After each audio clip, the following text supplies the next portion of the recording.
Le harcèlement est déjà glaçant, mais quand cela se transforme en meurtre, l'obsession devient vraiment terrifiante. Ces tueurs n'ont pas seulement pris des vies, ils ont brisé des familles et des communautés, laissant une dévastation sur leur passage. Mais un cas se distingue des autres, celui de Joshua Stimson, qui a eu une crise en salle d'audience, après avoir pris la vie de celle qu'il prétendait aimer. Accrochez-vous, car ces histoires vont vous amener à remettre en question tout le monde autour de vous. Commençons. La grande histoire ce soir à 17h, des nouvelles de dernière minute à Détroit. La police de Détroit indique qu'un homme est en garde à vue à cette heure-ci, en lien avec l'enlèvement et le meurtre de Patrice Wilson, infirmière au Michael Center de Détroit, qui a été tuée samedi.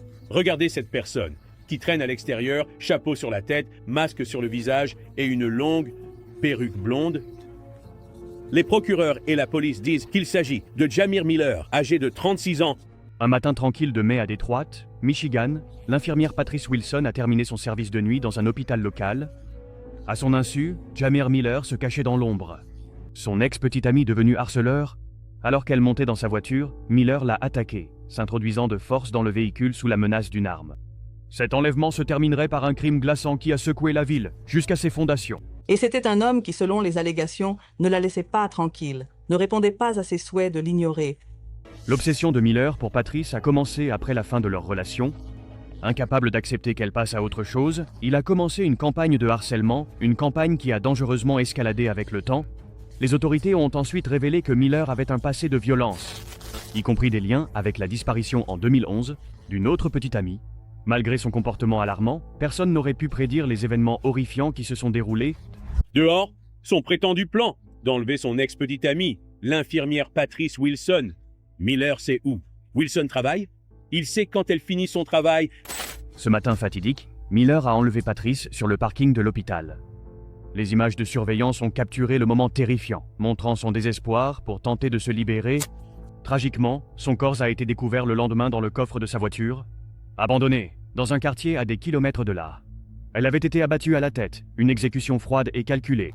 Son agresseur s'éloignait à toute vitesse, conduisant son SUV, Lincoln. Wilson a ensuite été retrouvé entassé. Dans le coffre de ce SUV, elle avait été abattue.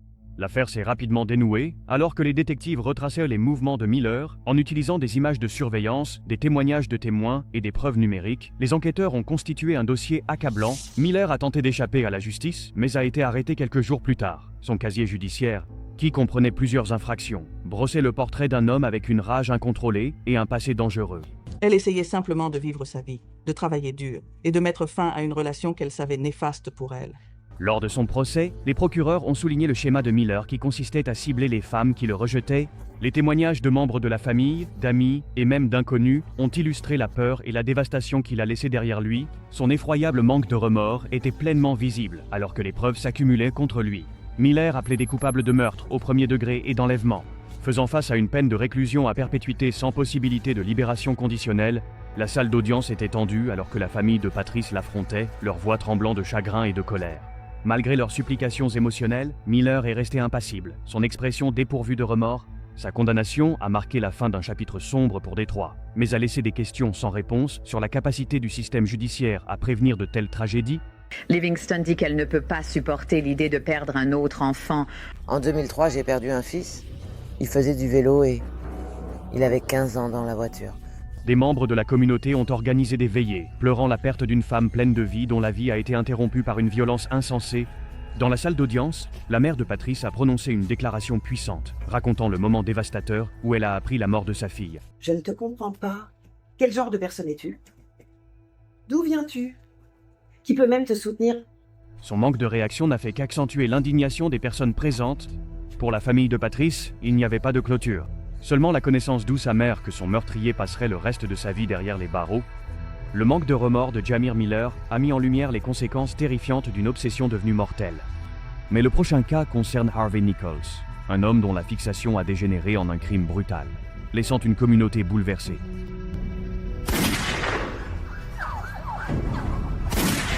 J'ai entendu des coups de feu et je me suis juste jetée à couvert. C'était horrible. Tout s'est passé si vite, et la prochaine chose que je vois, c'est l'arme. Le 13 septembre 2005, le glamour du grand magasin Harvey Nichols est devenu le théâtre d'un crime horrifiant. Au milieu, des acheteurs pressés, Michael Petch, un ancien agent de sécurité, s'est approché de Claire Bernal, une consultante en beauté de 22 ans, avec une intention glaçante. En quelques secondes, le magasin s'est transformé d'un havre de luxe en une scène de chaos, alors que Michael mettait en œuvre son plan dévastateur. Nous avons vu le grand magasin Harvey Nichols à Londres ce soir. La police a dit qu'un homme et une femme sont morts dans le magasin. Michael Petch était devenu obsédé par Claire, après une brève relation. Quand Claire a mis fin à leur relation, son comportement a dégénéré. Il a commencé à la harceler sans relâche, envoyant des messages menaçants et suivant chacun de ses mouvements. Claire, terrifiée, l'a signalé aux autorités. Michael a été arrêté et accusé de harcèlement, mais malgré sa libération sous caution avec des conditions strictes, il a continué à suivre Claire. Le jour du meurtre, Michael a réussi à passer la sécurité de Harvey Nichols, armé d'un pistolet 9 mm qu'il avait introduit clandestinement au Royaume-Uni depuis la Slovaquie. Il a suivi Claire dans le hall de beauté. Des témoins se sont ensuite souvenus de l'avoir vu faire les 100 pas près de son comptoir, son visage sombre de colère. Alors que Claire discutait avec une collègue, Michael a sorti son arme et lui a tiré dans la nuque. Elle s'est effondrée instantanément. Ce que nous avons établi, 4 coups de feu ont tiré, un 5e a tiré dans le plafond, il a retourné l'arme contre lui-même. Shocker a crié et s'est jeté à couvert, alors que Michael tirait 3 autres balles sur Claire, avant de retourner l'arme contre lui. Les témoins ont décrit l'horreur de voir le corps sans vie de Claire sur le sol du magasin, entouré de verres brisés et de l'écho persistant des coups de feu. Derrière ce meurtre choquant dans la rue commerçante la plus prestigieuse du Royaume-Uni se cache une histoire d'amour, d'obsession et d'un phénomène très moderne, le harcèlement. L'obsession de Michael avait volé à Claire son avenir et laissé ses proches brisés. Malgré les signalements de Claire aux autorités et les conditions de libération sous caution de Michael, il a réussi à se procurer une arme à feu et à échapper à la détection. L'incapacité à protéger Claire d'un harceleur connu a suscité l'indignation à travers le Royaume-Uni, entraînant des appels à des lois sur le harcèlement plus strictes et à un meilleur soutien pour les victimes. Ils m'ont dit ce qui s'était passé. Je savais que c'était Petch. Je le savais juste. J'ai dit, c'est Petch.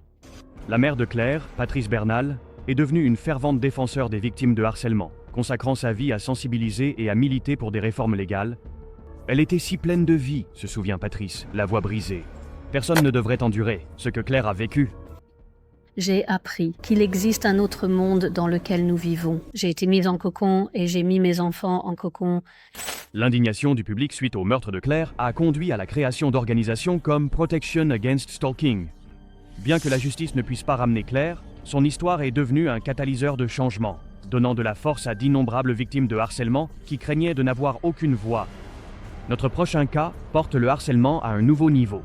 Stephen Duxbury, un homme dont les actions ont transformé les pires craintes d'une jeune femme en une réalité terrifiante. Le corps de Sacha Samsudeen, une femme de 27 ans, a été retrouvée samedi soir à l'intérieur de son appartement à Uptown Place. Dans les premières heures du 17 octobre 2015, Sacha Samsudeen, une jeune femme dynamique de 27 ans, avec un avenir prometteur, a été retrouvée sans vie dans son appartement à Orlando. Sacha avait passé une soirée agréable avec des amis avant que l'impensable ne se produise. Ce qui a commencé comme une soirée ordinaire s'est transformé en un cauchemar lorsque Stephen Duxbury, un agent de sécurité de son complexe d'appartements, a utilisé sa position de confiance pour commettre un acte de violence inimaginable. Stephen Duxbury, un agent de sécurité, de 33 ans dans le complexe d'appartements, a exploité sa position pour cibler Sacha. Lorsque Sacha, légèrement ivre, a eu du mal à trouver ses clés pour entrer dans son appartement, Duxbury a proposé de l'aider. Ce qui semblait être un acte de gentillesse s'est rapidement transformé en quelque chose de sinistre. Les images de surveillance ont capturé Sacha, entrant dans le complexe avec Duxbury juste derrière elle. Une image glaçante qui entrait plus tard les enquêteurs. En tant qu'agent de sécurité, il a utilisé son accès pour s'en prendre à quelqu'un de très vulnérable.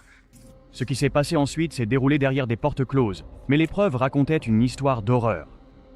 Duxbury a utilisé sa clé-maître pour accéder à l'appartement de Sacha. Là, il a lancé une attaque brutale, l'étranglant dans une tentative désespérée de faire taire ses cris.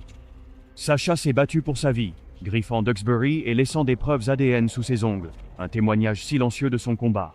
Ils ont commencé à rassembler des preuves à l'intérieur de l'appartement propre et bien rangé de Sacha Samsudeen après avoir trouvé son corps sans vie dans son lit le 17 octobre.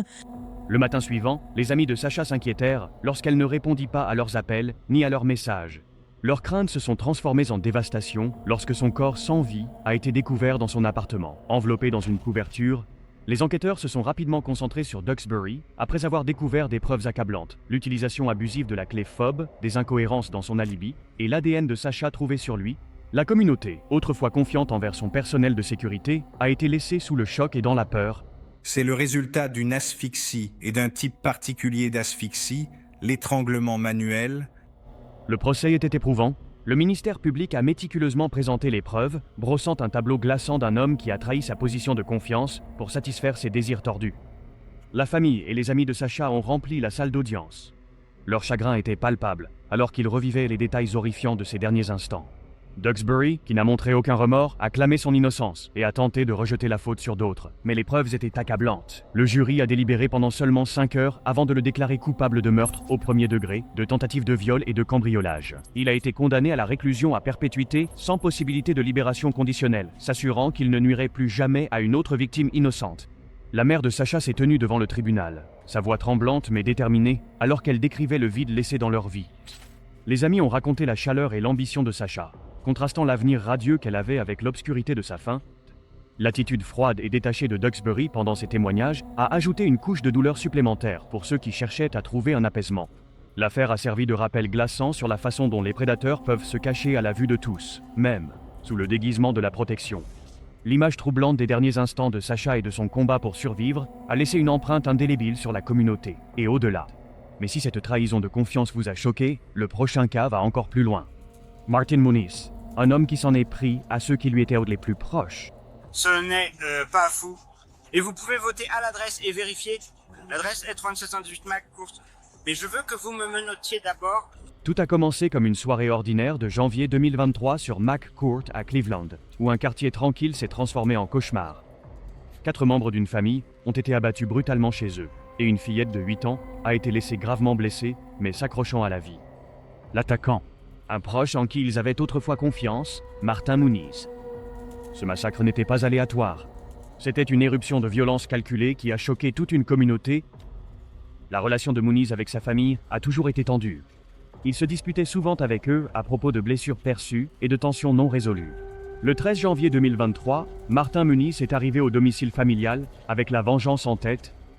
Armé d'un pistolet, il s'est d'abord retourné contre son père, lui tirant à bout portant. Sa sœur, son petit ami et leur mère ont été les suivants, chacun abattu de sang-froid. Les gens encore, tu as dit qui? Et il a dit qu'il ne pouvait pas. C'est une sœur. Et il a tué. C'est une sœur? Elle s'appelle Angélique. Le mari, Cohn, 2 enfants. Alors que le chaos éclatait, Muniz a braqué son attention sur le membre le plus jeune de la famille. Une fillette de 8 ans, bien qu'elle ait été gravement blessée, elle a réussi à survivre à cette épreuve, devenant le témoin clé de cette tragédie incompréhensible. Muniz ne s'est pas enfui immédiatement. Au lieu de cela, il est sorti de la maison avec un calme glaçant, presque comme si rien ne s'était passé. La police a appréhendé Muniz plus tard dans la soirée, à quelques rues de la Seine. Lors de l'interrogatoire, il n'a montré aucun remords, blâmant plutôt ses actions sur un tourment intérieur et des griefs familiaux de longue date. Les enquêteurs ont rapidement reconstitué la séquence des événements, en utilisant des preuves médico-légales, des déclarations de témoins et le témoignage de la fille survivante. Eh bien, j'ai essayé de tuer toute la famille de ma sœur, mais 2 d'entre eux ont eu de la chance et ont survécu. Le casier judiciaire de Muniz révélait un passé sombre, y compris un lien avec un meurtre non résolu de 2013 dans le New Jersey. Cette révélation a brossé un tableau plus clair d'un homme au passé violent, dont la rage avait maintenant débordé en un massacre. Sa propre confession a scellé son destin, car il a admis avoir appuyé sur la gâchette dans un moment de colère incontrôlable. Au tribunal, les détails du crime ont stupéfié même les procureurs les plus expérimentés. La défense de Muniz a tenté de plaider la responsabilité diminuée, affirmant une instabilité mentale.